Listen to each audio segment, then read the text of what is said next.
spot an obviously AI-generated image, and you're probably aware that algorithms are biased in some way. But all the evidence is suggesting that we're pretty bad at understanding that on a subconscious level. Take, for example, the growing perception gap in America. We keep over and overestimating how extreme other people's political beliefs are, and this is only getting worse with social media because algorithms show us the most extreme picture of reality. As an etymologist and content creator, I always see controversial messages go more viral because they generate more engagement than a neutral perspective. But that means we all end up seeing this more extreme version of reality, and we're clearly starting to confuse that with actual reality. The same thing is currently happening with AI chatbots, because you probably assume that ChatGPT is speaking English to you, except it's not speaking English, in the same way that the algorithm's not showing you reality.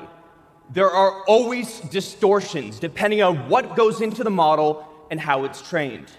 Like, we know that ChatGPT says delve at way higher rates than usual, possibly because OpenAI outsourced its training process to workers in Nigeria who do actually say delve more frequently. Over time, though, that little linguistic overrepresentation got reinforced into the model even more than in the workers' own dialects. Now that's affecting everybody's language. Multiple studies have found that since ChatGPT came out, people everywhere have been saying the word delve more in spontaneous spoken conversation. Essentially, we're subconsciously confusing the AI version of language with actual language. But that means that the real thing is ironically getting closer to the machine version of the thing. We're in a positive feedback loop with the AI representing reality, us thinking that's the real reality, and then regurgitating it so that the AI can be fed more of our data. You can also see this happening with the algorithm through words like hyperpop, which wasn't really part of our cultural lexicon until Spotify noticed an emerging cluster of similar users in their algorithm. As soon as they identified it and introduced a hyperpop playlist, however, the aesthetic was given a direction. Now people began to debate what did and did not qualify as hyperpop. The label and the playlist made the phenomenon more real by giving them something to identify with or against. And as more people identified with hyperpop, more musicians also started making hyperpop music. All the while, the cluster of similar listeners and the algorithm grew larger and larger, and Spotify kept pushing it more and more because these platforms want to amplify cultural trends to keep you on the app. But that means we also lose the distinction between a real trend and an artificially inflated trend. And yet this is how all fads now enter the mainstream. We start with a latent cultural desire, like maybe some people are interested in matcha or labubu or Dubai chocolate. The algorithm identifies this desire and pushes it to similar users, making the phenomenon more of a thing. But again, just like how ChatGPT misrepresented the word delve, the algorithm is probably misrepresenting reality. Now more businesses are making labubu content because they think that's the desire. More influencers are also making labubu trends because we have to tap into trends to go viral.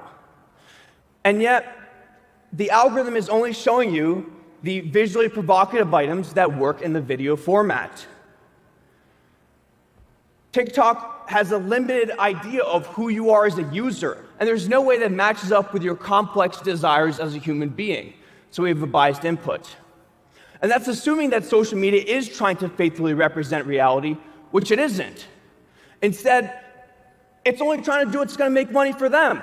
It's in Spotify's interest to have you listening to hyperpop, and it's in TikTok's interest to have you looking at labubus because that's commodifiable.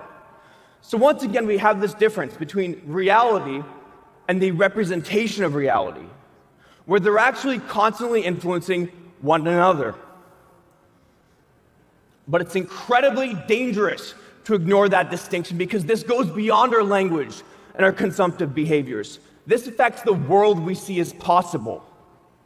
Evidence suggests that ChatGPT is more conservative when speaking the Farsi language, likely because the limited training texts in Iran reflect a more conservative political climate in the region. Does that mean that an Iranian ChatGPT user will think more conservative thoughts? We know that Elon Musk regularly makes changes to his chatbot Grok when he doesn't like how it's responding. and that he uses his platform X to artificially amplify his tweets. Does that mean that the millions of Grok and X users are subconsciously being trained to align with Musk's ideology? We need to constantly remember that these aren't neutral tools.